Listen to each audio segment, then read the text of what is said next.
السلام علیکم ورحمۃ اللہ وبرکاتہ۔ الحمد للہ رب العالمین، والصلاة والسلام علی سید المرسلین، والسلام علی اصحابہ اجمعین،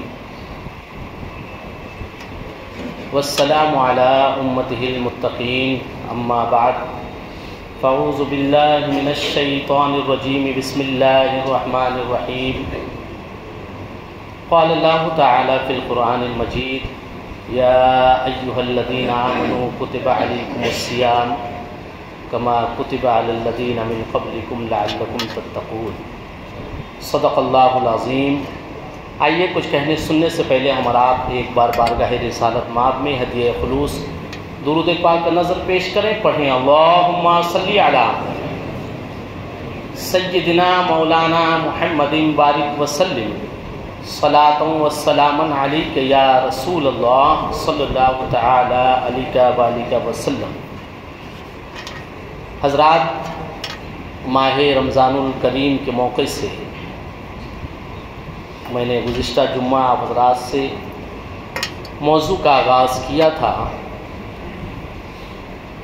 برکت والا مہینہ ہم تمام پر سایہ فگن ہونے والا ہے، جس میں اللہ نے ہمارے لیے روزے فرض کیے،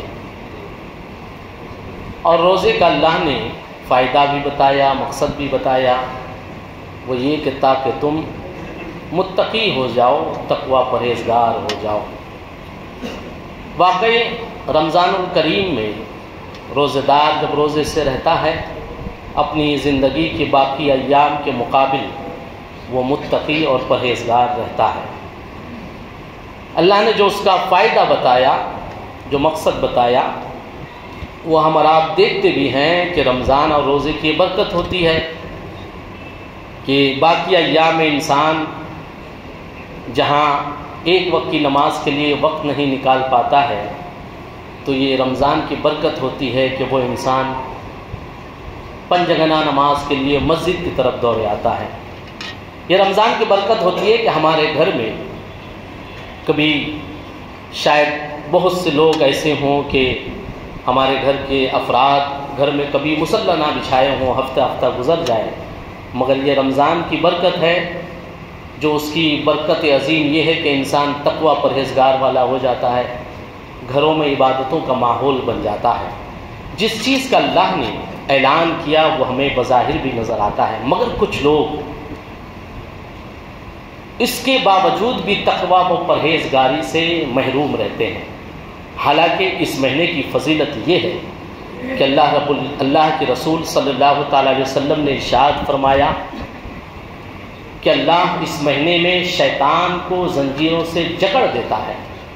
اب جو لوگ محروم رہتے ہیں اس مہینے میں بھی تقوی و پرہیزگاری کی وجہ سے، اور تقوی پرہیزگاری سے روکنے والا انسان کو کون ہے؟ وہ شیطان ہے۔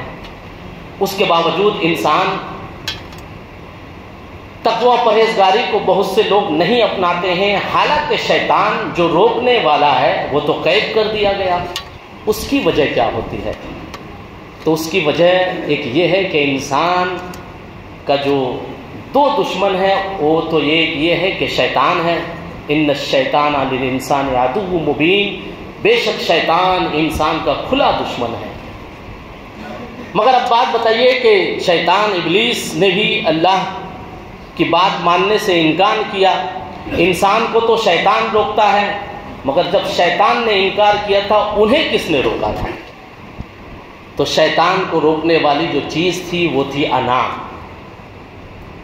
انا تھی، بڑکپن، تکبر، گھمنڈ، اور اس چیز کا احساس کراتا ہے انسان کا نفس۔ تو شیطان کو شیطان بنانے میں اس کے نفس کا ہاتھ ہے، اور انسان کو آزمائش میں دو چیزیں ڈالتے، ایک شیطان ڈالتا ہے، دوسرا اس کا نفس ڈالتا ہے۔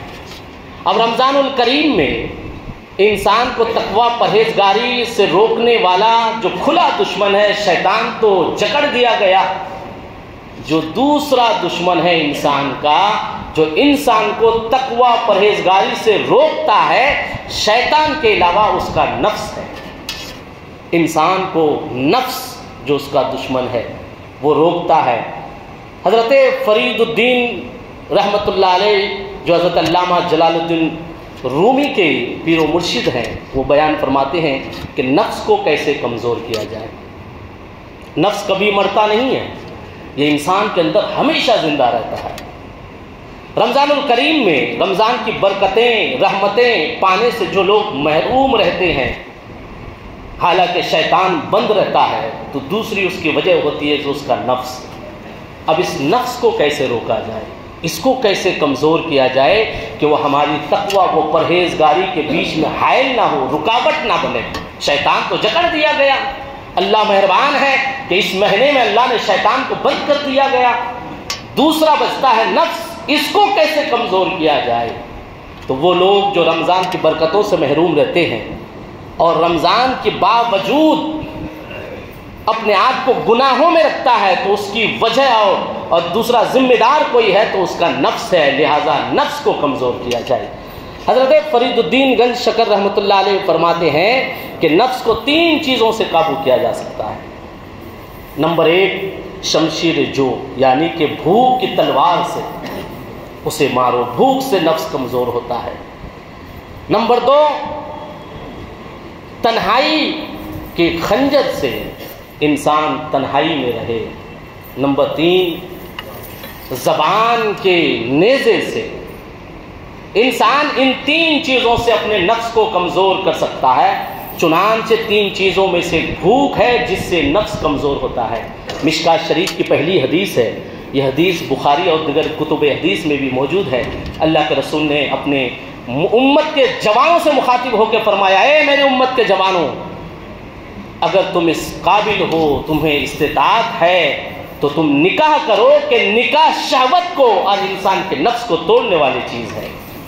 اور اگر تم اس کے اہل نہیں ہو تو حضور نے پھر نفس کو توڑنے کے لیے، کمزور کرنے کے لیے فرمایا تو وہ روزے سے رہا کرے، کہ بے شک روزہ انسان کی شہوانیت کو روکتا ہے۔ یہ حدیث میں بھی مل گیا۔ تو انسان کے نفس کو کمزور کرنے والی چیز کیا ہے؟ وہ دوسرا بھوک ہے، پیاس ہے۔ روزے سے رہو، اس سے بھی نفس کمزور ہوتا ہے۔ دوسری چیز اس میں ہے کہ انسان اپنی زبان کو قابو میں رکھے۔ زبان، اللہ کے رسول صلی اللہ تعالی علیہ وسلم نے ارشاد فرمایا اپنے امت سے مخاطب ہو کے، جس کسی نے مجھے 2 چیز کی ضمانت دے دی، زبان کی، 2 جبڑوں کے بیچ کی، 2 زانوں کے بیچ کی، شرمگاہ کی اور زبان کی، جس نے مجھے ضمانت دے دی، حضور فرماتے ہیں میں محمد اسے جنت کی ضمانت دیتا ہوں۔ زبان بھی بہت، زبان کو اعلی کار بناتا ہے نفس۔ اور دیکھیے روزے کی حالت میں بھی جب زبان کنٹرول میں نہ رہے اور نفس زبان کو ابھارتا ہے، روزے کی حالت میں بھی انسان جھوٹ، چغلی، غیبت، گالی گلوچ سب کچھ کرتے رہتا ہے، کیونکہ نفس زبان کو بھی اعلی کار بناتا ہے۔ لہذا رمضان المبارک کی برکتیں پانے کے لیے شیطان کے بعد دوسرا ہمارا دشمن ہمارا نفس، اسے کنٹرول کرنے کے لیے، کمزور کرنے کے لیے ضروری ہے کہ کم گوئی کی جائے اور زبان سے ہونے والے سارے گناہ سے روکے جائیں اپنے آپ کو۔ تیسری چیز اللہ کے حضرت بابا فرید نے فرمایا کہ تم تنہائی اختیار کرو۔ اور جانتے ہیں دوست و احباب میں بیٹھنے سے، محفل و مجلس میں بیٹھنے سے انسان سے گناہ ہوتے رہتا ہے، کسی کی برائی، کسی کی کچھ اور کسی کی کچھ۔ یقیناً روزہ برکت و روزے سے تقوی پرہیزگاری ہوتی ہے، بشرط کہ انسان اپنے نفس پر قابو پا جائے۔ اور نفس پہ قابو پانے کے لیے ضروری ہے کہ روزے سے رہے۔ نفس پہ قابو پانے کے لیے ضروری ہے کہ وہ زبان کو غلط استعمال کرنے سے روکے۔ نفس پر قابو پانے کے لیے ضروری ہے کہ انسان تنہائی اختیار کرے، فضول کی محفل اور مجلس میں بیٹھنے سے اپنے آپ کو روکے، اور مسجد اللہ کے گھر کی طرف رخ کرے، تو پھر انسان نفس میں قابو پا لے گا۔ اور جو نفس پہ قابو پا گیا، یقیناً جو رمضان کی اور روزے کی برکتی ہے کہ اللہ رب العزت ارشاد فرماتا ہے تاکہ تم تقوی پرہیزگار ہو جاؤ، یقیناً انسان تقوی پرہیزگاری والا ہو جائے گا۔ اللہ رب العزت سے دعا ہے اللہ تعالی ہم تمام لوگوں کو رمضان کی برکتوں سے مالا مال کرے، روزے کی برکتوں سے مالا مال کریں۔ وما علینا الا البلاغ۔ السلام علیکم ورحمۃ اللہ وبرکاتہ۔ جن لوگوں نے نماز سنت میں ادا فرمائے، نماز سنت ادا فرمائے۔